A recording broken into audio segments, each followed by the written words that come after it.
저것도 KBS 영상 자료실. 이 자료실 한켠에는 지금까지 일반에게는 공개된 적이 없는 방송 테이프가 하나 있다. 이 테이프에는 후쿠다 전 일본 수상을 위한 만찬 공연이라 쓰여 있다.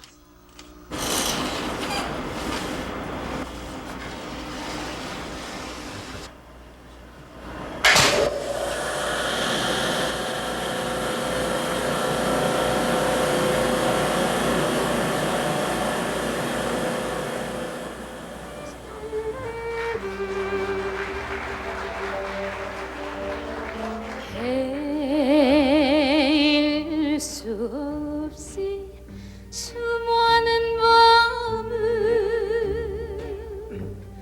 내 가슴 도려내는 아픔의 이 만찬 공연은 1979년 박정희 전 대통령이 수상 자리에서 물러나 개인 자격으로 방한한 후쿠다 씨를 위해 마련한 것이었다. 이 공연에서 이미자는 자신의 최고 히트곡인 동백아가씨를 열창한다.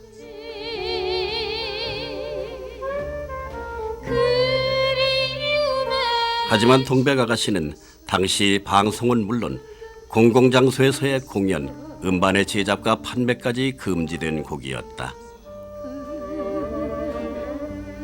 빨갛게 멍이 들었어.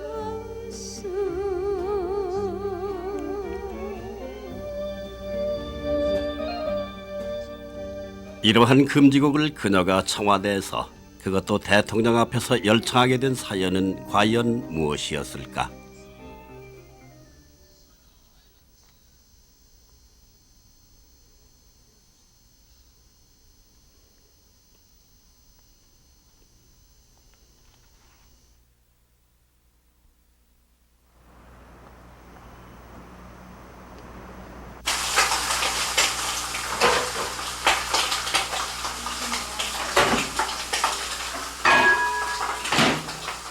아침 7시 반. 이 시간이 주부 이미자 씨에겐 가장 바쁜 시간이다. 남편 출근 준비와 아이들의 등교 준비는 무슨 일이 있어도 직접 챙긴다는 것이 지금까지 주부로서 그녀가 지켜온 철칙이다. 식구들 아침 식사 꼭꼭 챙기는 것이야 주부로서 당연한 일이겠지만 평범한 주부가 될 수 없었던 그녀에겐 그리 쉽지만은 않은 일이다.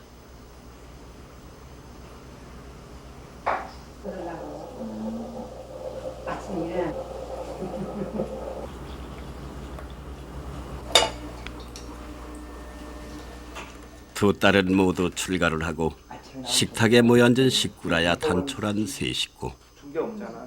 남편과 일본에 유학 중 잠시 쉬러 와 있는 아들 용민이뿐이다. KBS 방송위원으로 있다가 정년 퇴임한 남편은 요즘 사업으로 한창 바쁘다.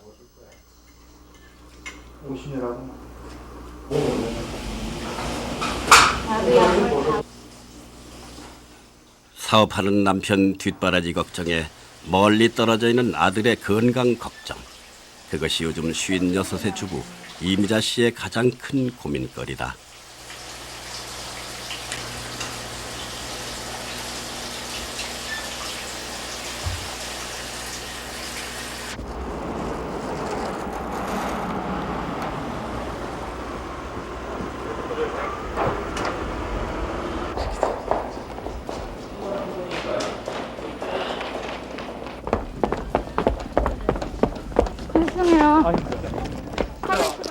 집을 나서면 그녀는 요즘도 한창 바쁜 최고의 인기 가수 중 하나다.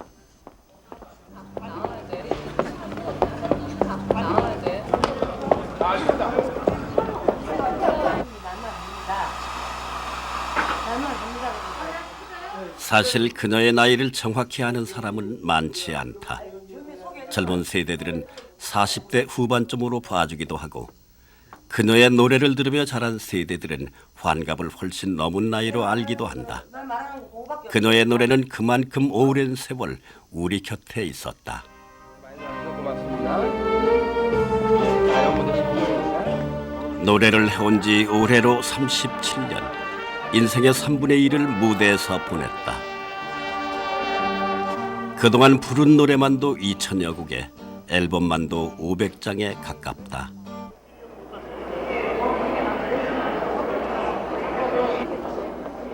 그리고 아직까지 이미자의 공연이라면 먼 길마다 않고 찾아오는 팬들이 있다. 아유 떨려. 하지만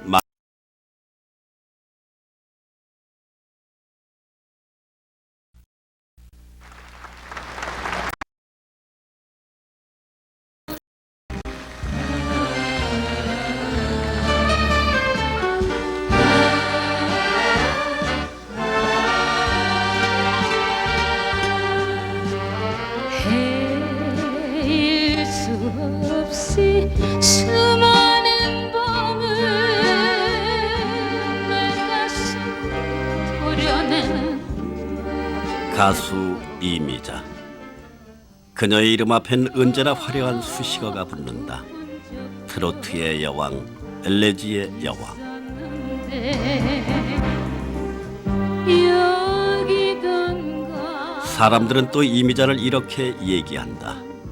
예쁘고 화려하거나 세련되지는 않지만 늘 곁에 있는 이웃 같은 가수. 세월이 아무리 흘러도 가슴 절절히 파고드는 노래만큼은 예나 지금이나 최고인 가수. 아가씨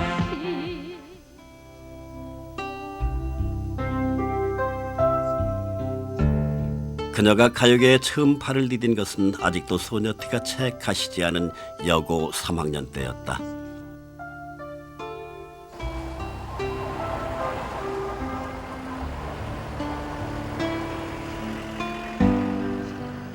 서울 한남동에 살았던 그녀는 어릴 때부터 유난히 노래를 잘 불렀다. 가수가 됐으면 하는 생각을 막연히 해보긴 했지만 그 꿈 하나로 버티기에는 그녀에게 주어진 삶이 너무나 무거웠다. 기억이 나세요? 요 앞인 것 같은데요. 너무 많이 달라져가지고 전혀 지금은 잘 모르겠어요.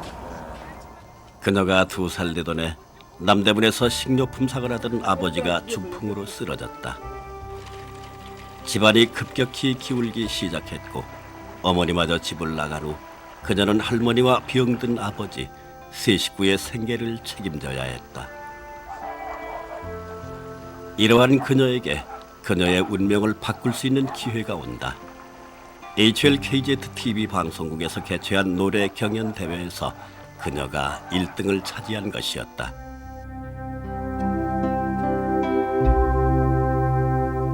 그땐 단말머리도 아니고 여학생들 머리 이렇게 길게 빈 큰 걸 하나로 꽂고요. 또 여학생복을 아주 단정하게 입었는데 내 생각에는 여고생보다는 중학생복도 입은 것 같아요. 그리고 왜 그때 그 유명 까만 운동화 여기 허리띠만 하얀 줄 있는 거 그거 신고 손을 얌전히 이렇게 쥐고 인형처럼 나와 노래 부르는데 이미자 씨 노래 끝나고 나니까 우리 심사원 셋이 자기도 모르게 눈이 마주쳤어요.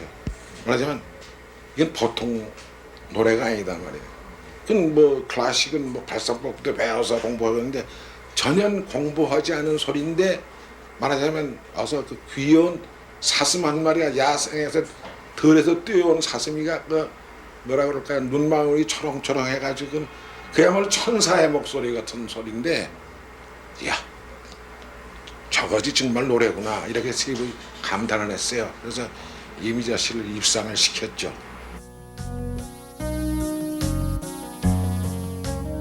가요계에 눈에 띈 이미자는 본격적인 가수의 길로 들어선다. 곡을 주겠다는 작곡가도 생겼고 전속 레코드사도 생겼다. 그러던 중 작곡가 나화랑으로부터 곡을 받아 취입한 것이 19순정. 이 곡이 공전의 히트를 하면서 그녀는 장래가 유망한 신인 가수로 급부상한다. 하여도 울렁 생각만 하여도 울렁 수집은 19살 훔드는 첫사랑을 몰라주세요 세상 세상에 그 누구도 잘 모르게 내 가슴 속에만 숨어있는 내 가슴에 숨어있는 장미꽃보다도 붉은 19 순정이래요.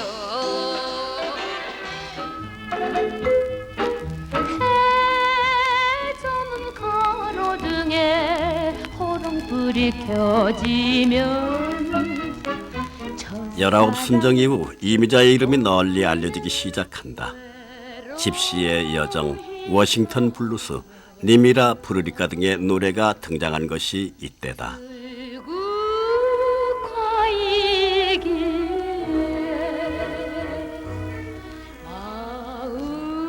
하지만 아직 트로트 가수로의 이미지를 굳히기보다는 여러 장르의 노래를 다양하게 소화하던 시기였다.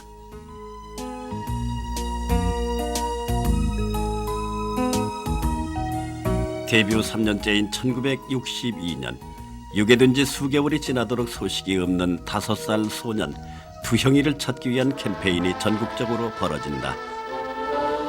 두형아 내 동생아 너 있는 곳 어디냐 너를 잃은 부모님은 캠페인의 일환으로 두형이를 찾는 대중가요가 등장하고 이미자에게 그 노래가 맡겨진다. 이미자의 인기는 벌써 그만큼 높아져 있었던 것이다. 서에 가도 너 없으니 낯선 사람 정을 붙여 엄마 생각이 졌느냐.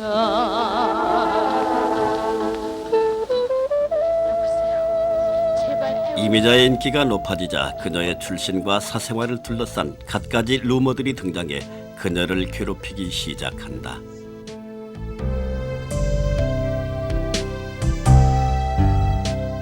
하지만 그 시기 무엇보다 그녀를 힘들게 했던 것은 첫 결혼의 실패였다. 그것은 내가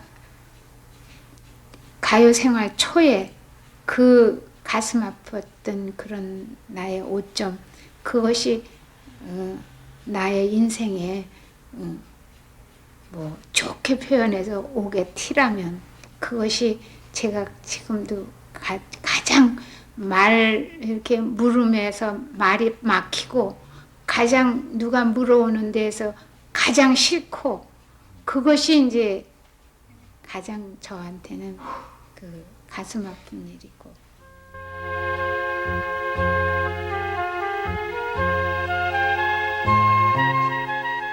첫 결혼의 실패로 그녀는 남편 그리고 당시 한 살이었던 딸 재은이와도 이별을 하게 된다. 가수이기 전에 한 여자로서 겪어야 했던 이때의 아픔은 아직까지도 치유되지 않는 상처로 남아있다.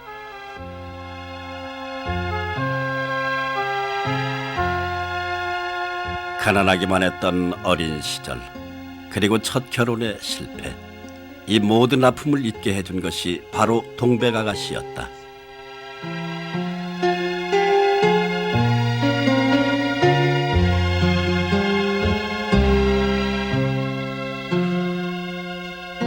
그녀의 최대 히트곡 동백아가씨는 원래 1964년 신성일, 엄앵란이 주연했던 영화 동백아가씨의 주제가였다. 서울에서 온 대학생을 사랑했다가 실연을 당해 마침내 밤무대 가수로까지 서야 했던 섬처녀 수기의 슬픈 사랑을 그린 영화. 수기, 난 당신을 잊지 않고 있었어. 언젠가 만날 날을 고대하면서.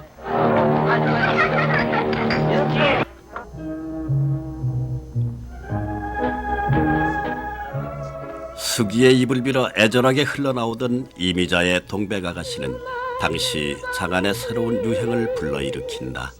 내 가슴 여자 화장실 쪽에 복도에 쫙 여자분들이 있어요. 그래서 이 사람들이 왜 이러는가 싶었더 가보니까 울어서 눈안이 붉고 화장이 지어지고 이래서 화장을 다시 곤치고 일한다고 거기서 전부 있었던가 봐요. 그래서 제가 레코드 소매상 동백아씨 얼마나 팔리는 거 안 가봤습니까? 가보니 몇 집 가니까 가는 데마다 이 극장에서 나오시는 분도 그렇고 지나가는 분도 그렇고 지나가는 분은 방송에 나오는 거 듣고 동백아가씨 레코드 사러 왔죠. 사러 와가지고 사러 와 그냥 달락하면 그게 재고품 안 팔리는 거 저 테이블 밑에 있는 거 석장 떼어서 동백아가씨하고 넉 장을 팝니다. 장안이 온통 동백아가씨 열풍이었다. 동백아가씨 레코드 한 장 구하기가 하늘의 별 따기였고 이러한 기현상은 국내 최초로 해적판 레코드까지 등장시켰다.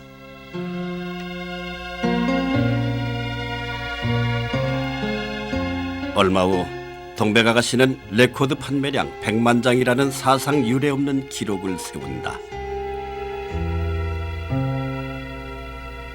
작은 뭐 앞골목 뒷골목 을지로 종로바닥 갈금시 전부 뭐 동백아씨입니다.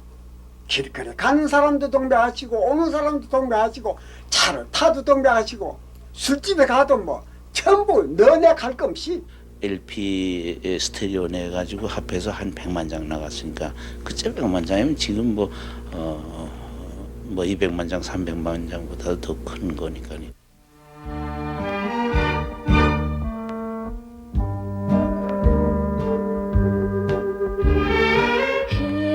헤일 수 없이 수많은 밤을 내 가슴 도려내는 아픔의 겨워 얼마나 울었던 동백아가씨의 대성공은 가수 이미자와 작곡가 배경호의 모든 것을 바꿔놓았다. 이 한 곡으로 단숨에 엘레지의 여왕이 된 이미자는 무대 출연료가 3,000원에서 10,000원으로 3배나 올랐고 배경호 역시 국내에서 가장 인기 있고 바쁜 작곡가가 됐다. 영세를 면치 못하고 있던 지구 레코드사 역시 동백아가씨 한 곡의 성공으로 국내 최고의 레코드 제작사가 된다.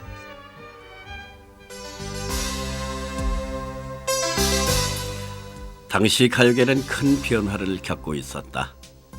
5.16 직후 새로운 전파 매체의 필요성에 따라 KBS TV가 개국되면서 TV 시대가 열린 것이다. 즐거운 노래와 춤의 무대로 안내하겠습니다.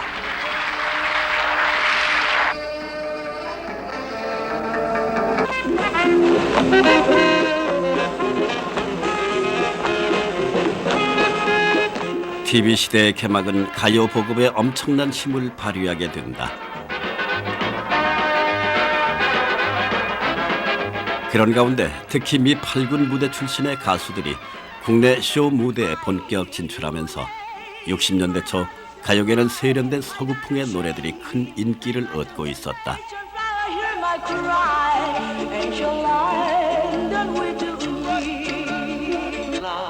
춤을 춥시다 요라라 사랑스런 그대여 Mademoiselle de Paris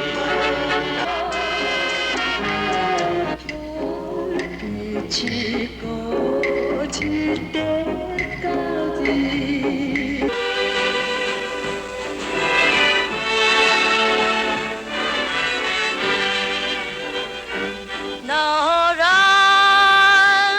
TV 방송국 개국과 함께 60년대 초 첫 히트곡으로 기록된 것이 한명숙의 노란 샤스의 사나이다. 이 노래는 레코드 판매량 10만 장이라는 당시로서는 전무후무한 기록을 세운다. 어쩐지 맘에 들어 그 기록을 3년 만에 그것도 무려 10배인 100만 장으로 깬 것이 동백아가씨였다. KBS 라디오에서 35주째 연속 1위 동백아가씨의 성공은 이미자의 다른 노래들까지도 큰 인기를 누리게 했다. 동백아가씨의 식을 줄 모르는 열풍은 마침내 60년대 가요계의 흐름까지 바꿔놓는다. 가요계의 복고 바람을 일으키면서 세련된 서구풍의 노래 한켠으로 여고생 가수 문주란, 남진, 나훈아로 이어지는 트로트의 맥을 형성하게 된 것이다. 꽃은 보고 십리복으로 고향 하늘이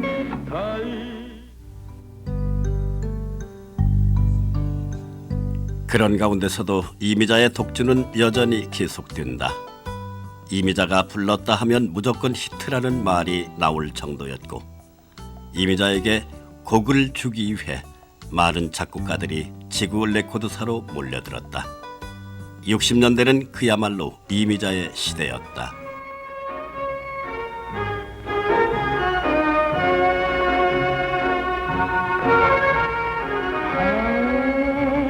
해당화 피고 지는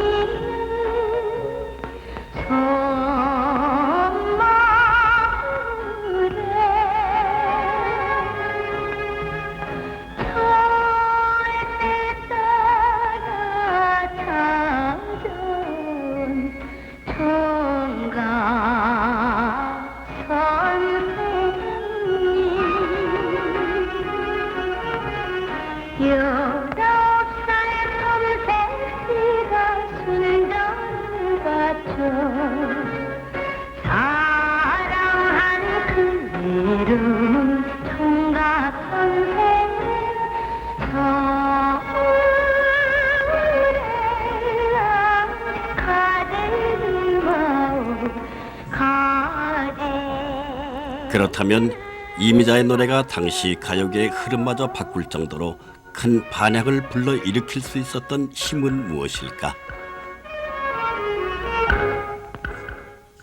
당시의 신문들은 이미자 노래의 매력에 대해 친밀한 느낌을 주는 애조띤 예 스타일의 노래라고 평하고 있다.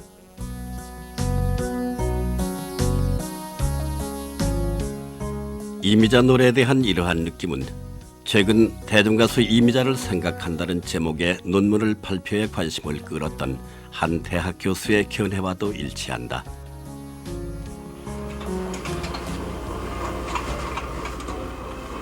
순수 음악을 전공한 학자가 본 대중가수 이미자의 음악 세계. 음악학자가 한 대중가수의 음악 세계를 조명한 것은 이것이 처음이었다.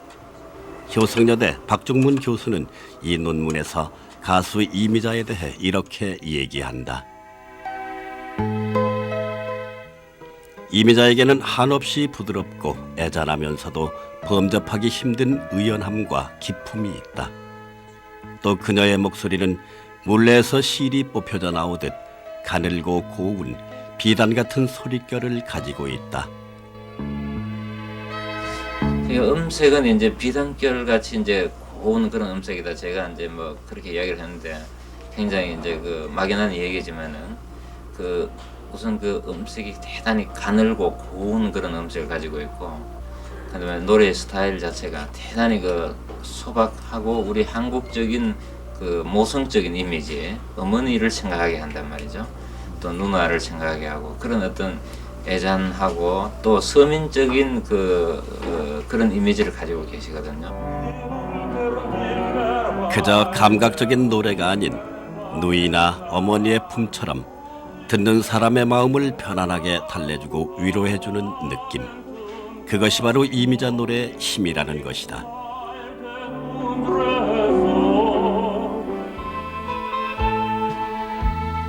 참을 수가 없도록. 바로 이러한 이미지와 목소리를 가지고 이미자는 사람들이 살아가면서 겪고 느끼는 갖가지의 화를 구성진 가락에 실어냈다. 여자이기 때문에 말 한마디. 떠난 사람에 대한 그리움을 담은 여자의 일생을 비롯해 부모 자식 간의 사랑, 사랑하는 남녀들의 기쁨과 슬픔을 담은 노래 등 이미자는 가장 서민적이면서도 애절한 정서들을 그녀의 노래에 담아냈다. 가고 물결은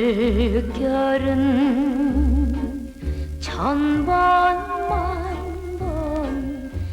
전쟁의 상처와 보릿고개의 가난을 채 벗어나지 못하고 있던 당시의 대다수 서민들은 마치 자신의 심정을 노래하는 것 같은 그녀의 노래를 들으면서 자신들의 한을 달래고 그리움을 사귀며 서러움을 위로받았다.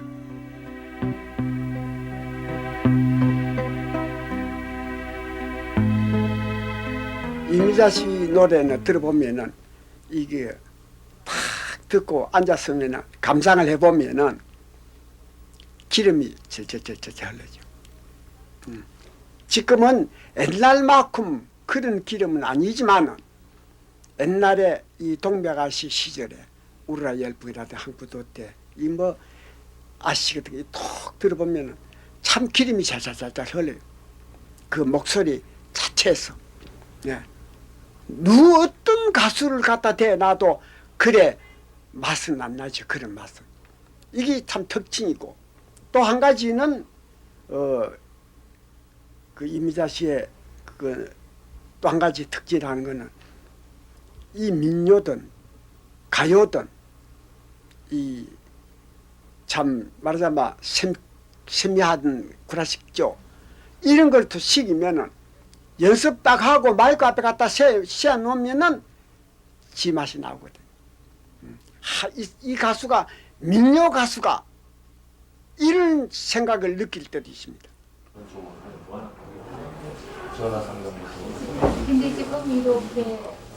특히 이미자의 목소리에 대해서는 데뷔 당시부터 수많은 루머가 나돌았다. 심지어는 이 다음에 이미자가 죽은 후 일본에서 그녀의 성대를 가져가 연구하고 싶어 한다는 소문까지 있었다. 그만큼 이미자의 목소리는 많은 사람들의 호기심의 대상이었고 신비의 대상이었다.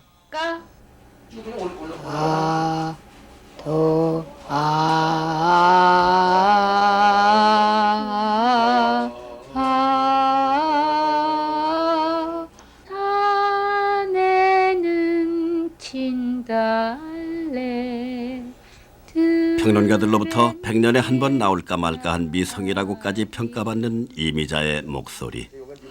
그 목소리의 어떤 힘이 그토록 많은 사람들에게 그토록 오랜 동안 사랑을 받게 만들었을까. 취재팀은 이 의문을 풀기 위해 이미자 씨를 직접 데리고 음성관리연구소를 찾았다. 음이 우선 첫째 깨끗하고 그래서 맑아서 티가 없어요. 그 다음에 음의 폭이 넓기 때문에 자유자재로 가지고 있는 모든 감정을 그대로 표현할 수가 있다. 그 다음에 가사 전달이 아주 잘 될 수 있는 그러한 아주 명확한 발음을 해서 듣는 사람으로 하여금 어떤 지금 내용의 것이 노래되고 있느냐 하는 것을 잘 알아들을 수 있어서 감동이 오고 그래서 눈물을 같이 흘리고 웃을 땐 같이 웃고 희노애락을 같이 느낄 수가 있다는 겁니다. 이것이 노래 잘 부르는 사람의 가장 중요한 점이죠. 그걸 이미자 씨가 다 가지고 있다는 거예요.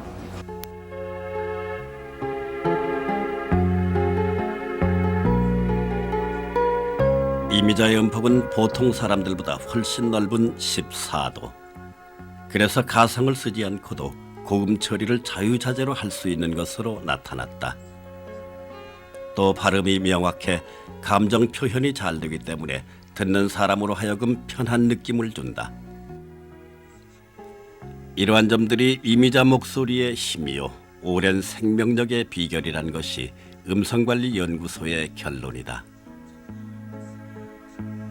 이미자 목소리의 이러한 힘을 가장 먼저 가장 잘 파악해 빛을 발하게 해준 것이 작곡가 백영호였다. 동백아가씨로 황금 콤비가 된 두 사람은 이후 수많은 히트곡들을 쏟아낸다.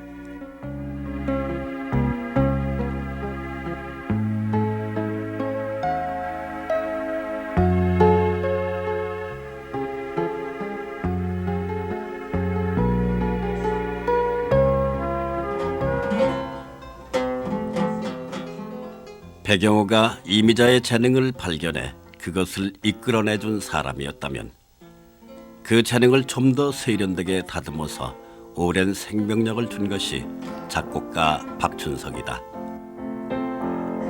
동백아가씨 당시 오아시스 레코드사에 전속돼 있던 박춘석은 이미자에게 곡을 주고 싶다는 단 한 가지 이유로 지구 레코드사로 온다. 오아시스 레코드사에서 당시 뭐 내일 또 만납시다, 난가북이라든지 건전가요 좀 한 차원 올렸달까요? 이런 방송가요 중심으로 하다가 지구에 이미자라는 가수가 있기 때문에, 전속하기 때문에 스스로 전속을 오아시스로 옮기게 됩니다. 이미자의 그 작품 만들기, 곡을 만들기 위해서 일부러요. 그 왜냐면 가장 이미자에게 한국적인 정서를 느낀다. 그 바로 우리 노래다. 오아시스 당시 박춘석은 팝과 재즈 등 서구 음악에 심취해 있었다. 하지만 이미자와의 만남으로 인해 박춘석은 한국 가요사에서 트로트계의 대부로 자리하게 되고 이로 인해 이미자 역시 이후 30년간을 스타덤에 머물 수 있게 된다. 두 사람이 콤비가 돼 쏟아낸 곡만도 800여 곡. 이미자의 대표적 히트곡 중 절반 이상이 박춘석의 곡이다.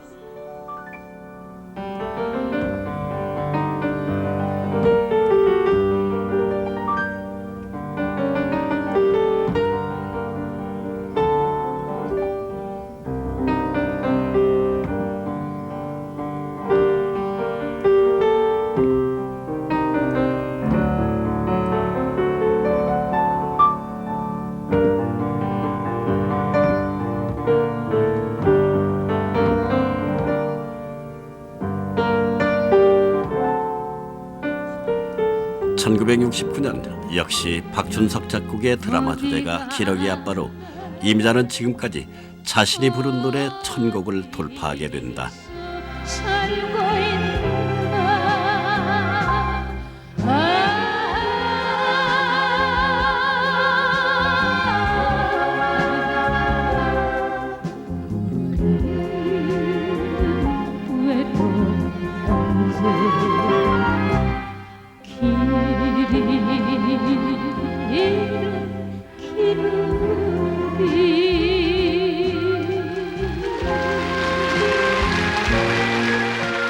열아홉 순정으로 데뷔한 이후 10년 만에 1000곡 돌파. 나흘에 한 번꼴로 신곡을 발표한 셈이었다. 노래의 양으로나 인기로나 60년대 이미자의 독주를 막을 사람은 아무도 없었다. 하지만 60년대가 이미자에게 영광만을 가져다 준 것은 아니었다. 자신의 최대 히트곡이었던 동백아가씨와 섬마을 선생님, 기러기 아빠 등 10여 곡이 차례로 금지가요 선고를 받게 된 것이다. 방송은 물론 공공장소에서의 공연, 음반의 제작과 판매까지 모두 금지됐다.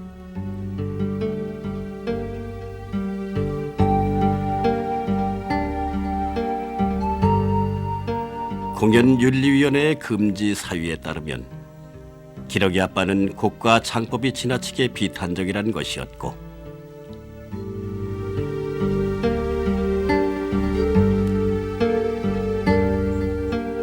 KBS 라디오 연속극 주제가로 문공부의 무궁화 가요 대상에서 작곡상, 가수상까지 받았던 섬마을 선생님은 일본 노래의 도입부를 표절했다는 이유로 그녀를 엘레지의 여왕 자리에까지 올려놓았던 동백아가씨는 외색이라는 이유로 금지됐다.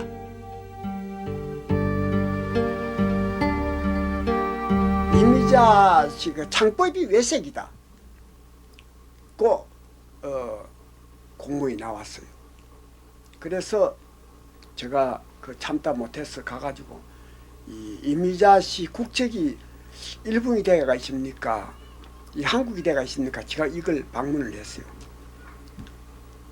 문의를 하니까 그쪽에서 답을 못해요. 순진한 이거는 뭐 대한민국 국적이니까 이미자 씨가. 그런데 그 다음에 한 몇 달 가지만은 이 가사가 저속하다 이거라. 어떤 구절이 저속합니까? 빨갛게 멍들었다 한 데가 저속하다. 그리고 시퍼렇게 했으면 어떻겠습니까? 예, 빨갛게 멍들었다 하는 게 저속하다면은 시퍼렇게 멍들었다고 곤칩시다. 그건 더 안 된다 이거라. 그러면 좋은 말이 있으면은 이어 주십시오.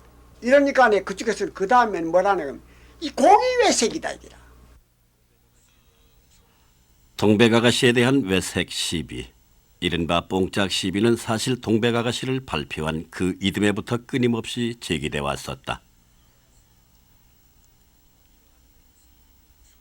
이러한 외색 시비가 구체적인 말썽으로까지 번지게 된 것은 이미자의 일본 공연에서였다.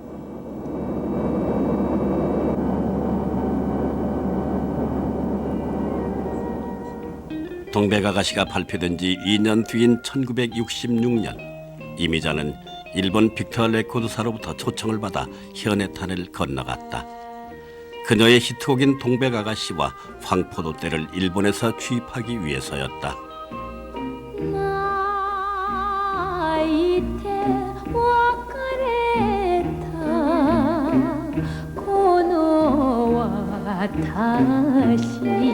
해방 이후 첫 가요 수출이라 해서 이미자의 일본행은 당시 엄청난 관심을 모았다.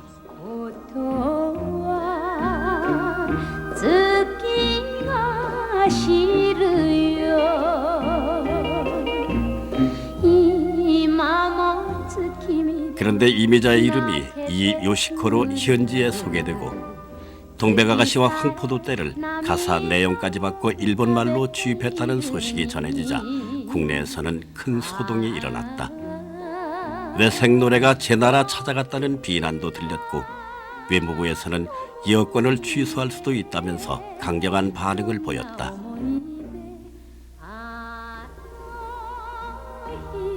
그러니까 이미자 어떤 자기가 직접 자기 관리를 할 수 있는 이니셔티브를 가지고 있지 않을 때거든요. 철이 없었으니까. 그래서 이제 일본 가서 1차는 실패를 하죠. 실패한 것이 오히려 국내에서 이미자가 빅스타로 성장하게 되지 않았나 생각합니다.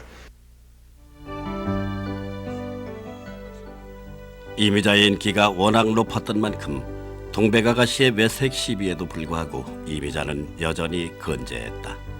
하지만 문제는 동백아가씨에서 끝나는 것이 아니었다. 바로 지금까지도 가요계의 논쟁거리로 남아있는 트로트 자체에 대한 외색 시비였다. 트로트는 일본의 대중가요인 엔카에서 비롯된 외색조, 뽕짝조의 노래이므로 진정한 한국 가요가 될 수 없다는 주장도 계속해 제기됐다. 물론 이미자의 노래 전부가 트로트는 아니었다. 가요계의 데뷔 시에 불렀던 노래도 탱고곡이었고 이후에도 여러 장르의 노래를 불렀다.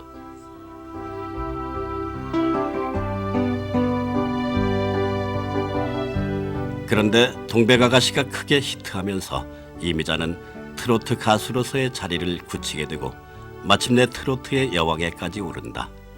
동백아가씨가 그녀의 운명을 결정지은 것이다. 트로트의 맥을 이어온 긍지감을 지금은 갖고 있고 과연 내가 잘 지켜왔구나 하는 그런 안도의 마음도 가지고 있지만은 그 당시에는 나도 할 수 있는데 바꿔버릴까 하는 그런 아주 유혹스러운 그런 생각도 가졌었어요.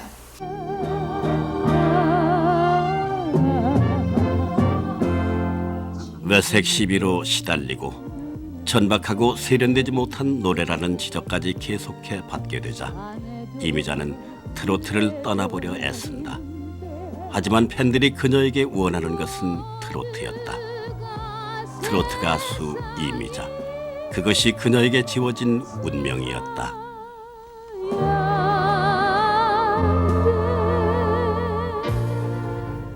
버리지 못할 트로트라면 이젠 애정을 갖고 끌어안는 수밖에 없었다. 결국 60년대 초 이미자는 새로운 스타일의 트로트곡인 TV 드라마 주제가 아시로 최고의 절정기를 맞는다.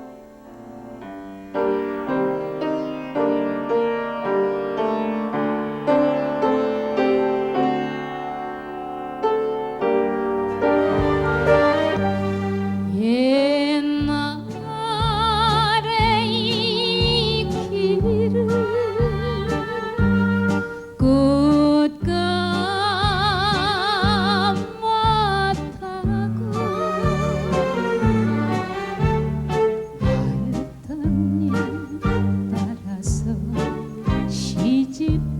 가던 길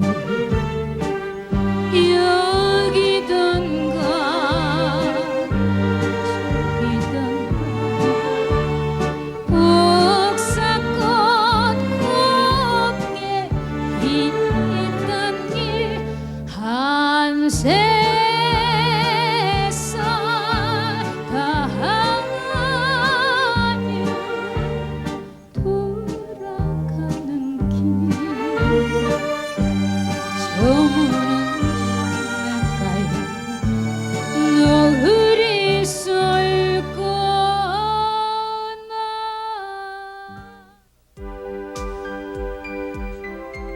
당시 우리나라에는 본격적인 TV 시대를 맞고 있었다.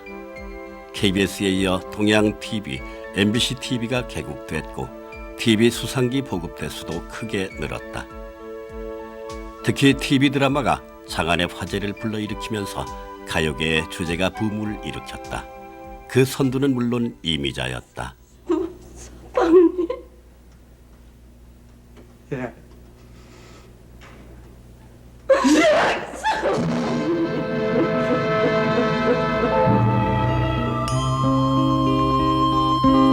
그 옛날 옥색 땡기 바람에 나부길 땐 봄나비 나를 위해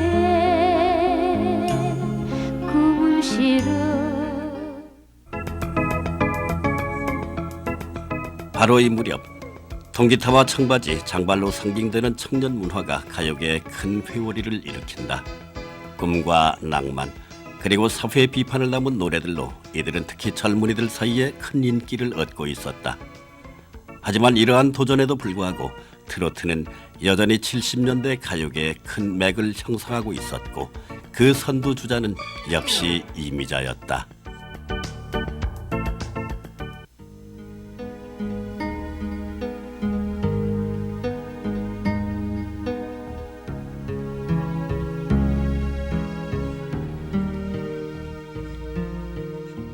하지만 이미자에게는 늘 오래된 치증 같은, 아무리 열심히 노래를 불러도 늘 마음 한구석을 허전하게 하는 무거운 짐이 하나 있었다.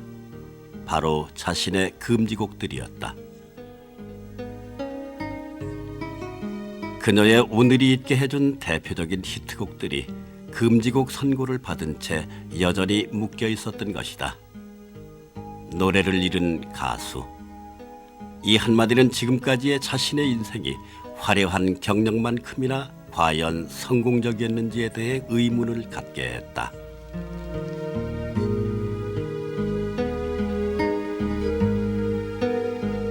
나오는 대로 히트되고 그러니까 정신이 없어서 그거가 아니래도 뭐 그렇게 크게 뭐 기분은 나쁘고 가슴은 아프지만 그렇게 절실하게 느끼질 못했는데 기러기 아빠를 부르면서 그것이 이제 나중에는 레코드 음반 제작까지 전부 못하게끔 금지가 됐고 그때 이게 아니구나 하는 거를 그 당시에 이제 세 번째 그 히트된 것까지 했을 때 이렇게까지 해야만이 되는가 하는 생각이 들고 그 당시에 이제 정신이 드는 것 같더라고요, 솔직히. 하지만 금지곡 선고가 이미자 노래에 대한 대중들의 사랑까지 금지시키진 못했다. TV와 라디오에선 들을 수 없었지만 그녀의 금지곡들은 여전히 대중들의 가슴 속에 살아있었고 당시 최고 권력자 역시 예외는 아니었다.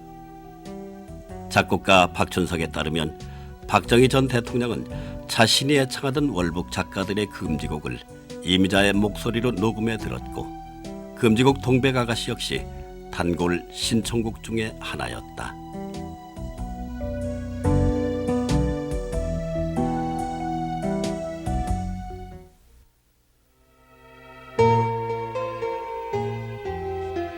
이미자와 박춘석 두 사람은 각기 다른 방법으로 해금운동을 펼쳐나간다.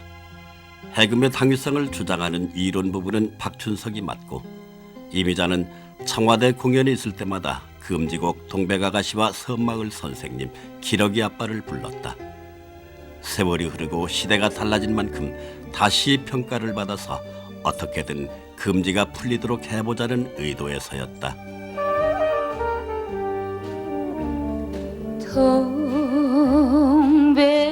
동백꽃잎에 새겨진 사연, 말 못할 그 사연을 가슴에 안고 오늘도 기다리는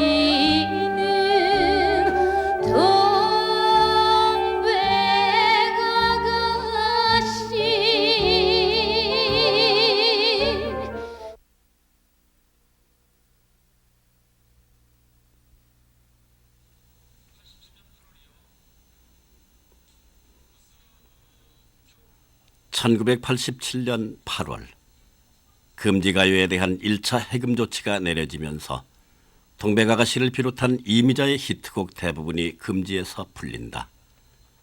동백아가씨가 금지 선고를 받은 지 약 20년 만의 일이었다. 가수로서의 평생 수고를 이룬 이미자에게는 이제 남은 소원이 하나 있었다. 세종문화회관 대강당에서 해금된 동백아가씨를 마음껏 한번 불러보는 것이었다. 그 기대를 그녀는 자신의 노래인생 30주년 기념 공연에 걸었다.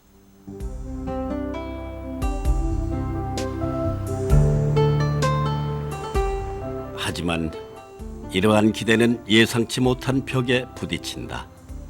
클래식 전용극장인 세종문화회관에 이미자와 같은 가수를 세우게 되면 극장의 품위가 떨어진다는 것이었다.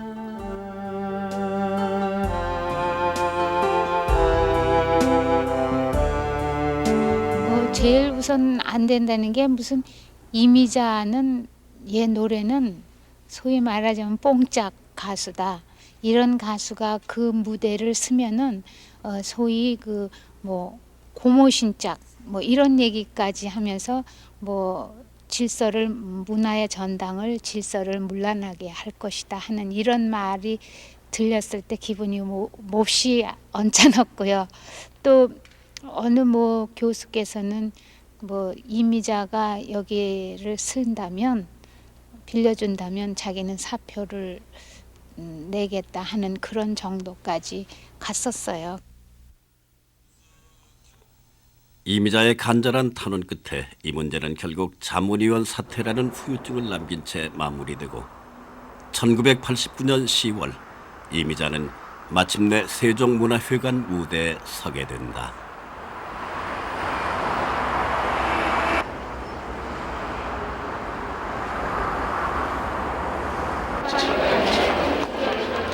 이날 공연장을 찾은 사람들은 대부분 동백아가씨를 들으며 자랐고 그녀의 노래와 함께 세월을 보내온 나이 지긋한 팬들이었다.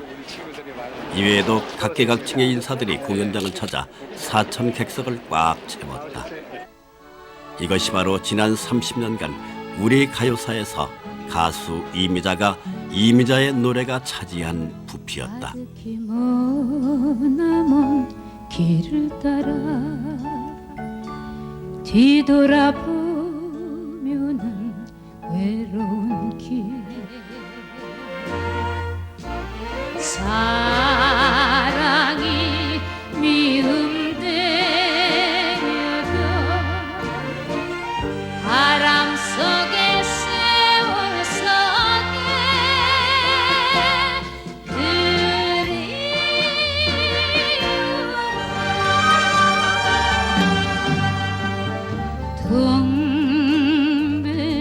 동백꽃잎에 새겨진 사연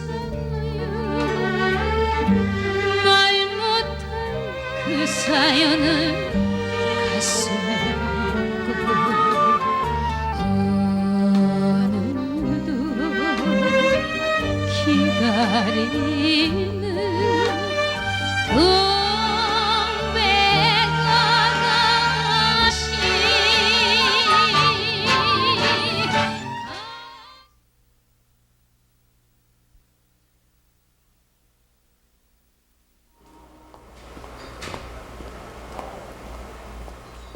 레코드 취입이나 방송 출연, 몇 차례 지방 공연을 제외하고 그녀는 요즘 대부분의 시간을 집안일로 보낸다. 이게 한 300g 정도. 좀 넣는 대로 좀 넣어봐 주세요. 56의 주부. 하지만 사람들은 아직도 그녀에게서 평범한 주부의 모습보다는 요즘도 여전히 바삐 뛰고 있는 한창의 인기 가수 이미자를 본다.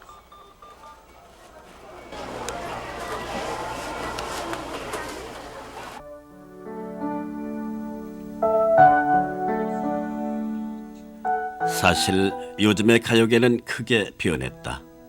어제의 히트곡이 오늘의 흘러간 노래가 되고 10대들에 의해 가요의 인기 순위가 결정된다. 그런 변화를 실감케 하듯 이미자의 공연 스케줄도 예전에 비해서 많이 한가해진 것이 사실이다. 트로트 가수들의 무대가 많이 줄어든 것이다. 하지만 그녀는 여전히 바쁘다. TV나 라디오의 쇼 프로그램에도 출연해야 하고 디너쇼나 효도잔치 등의 무대를 통해 자신의 노래를 듣고 싶어하는 팬들을 직접 만나기도 한다.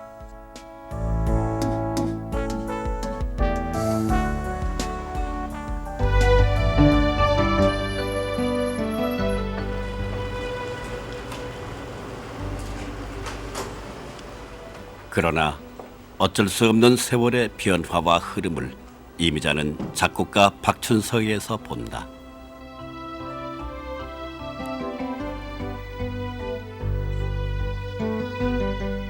(30년) 음악 동반자였던 박춘석이 최근 중풍으로 쓰러져 병석에 누운 것이다. 트로트의 여왕, 트로트의 대부로서 두 사람이 누렸던 영광은 이제 과거로만 묻히게 되는 것일까? 이미자는 박춘석의 빈자리에서 한쪽이 텅 빈 것 같은 허전함을 느낀다.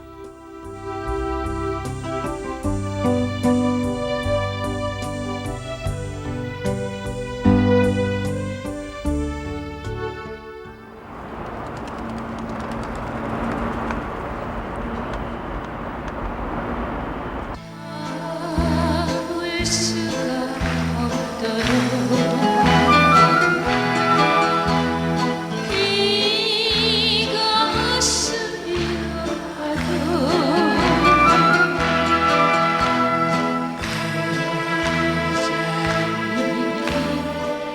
이미자에겐 아직도 그녀를 찾는 무대와 많은 팬들이 있다.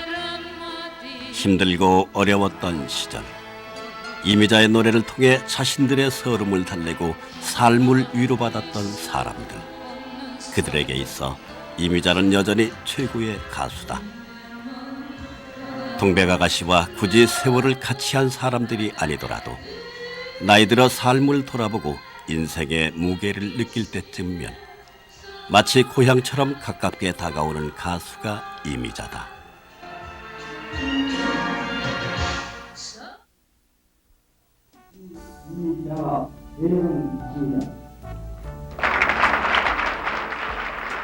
이러한 이미자에게 지난해 10월 대중가수로서는 드물게 화관 문화훈장이 수여됐다. 이미자에 대해, 그리고 이미자의 노래에 대해 이 시대가 내린 평가였다.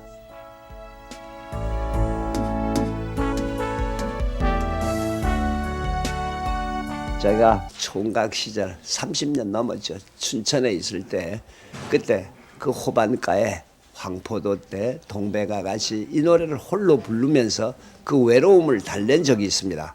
그런데 제가 이미자 씨를 생각할 때 어떻게 돼서 우리 사람들이 그렇게 이미자 씨를 좋아했는가 하는 건 점을 생각해 보면 우리 대중적 가수로서 전쟁 끝난 다음 가슴이 비어있는 그 자리에 서로 위로해주고 닦아주고 그 슬픔을 만져주던 시절에 그 이미자 씨는 수더분한 모습으로 등장해서 우리들의 맺고 끊고 하는 그 서러움의 한 귀절들을 우리 가슴에 울려주었기 때문이 아닌가 저는 그렇게 생각합니다.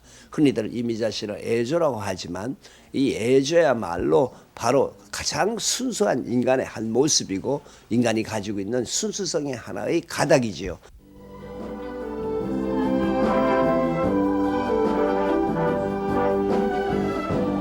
이미자는 오늘도 무대에 선다. 어제의 노래가 오늘 사라지고 이름을 기억하기도 전에 사라지는 가수들이 너무도 많은 오늘의 가요계 풍토 속에서도 그녀는 여전히 커다란 부피로 무대를 지키고 있다.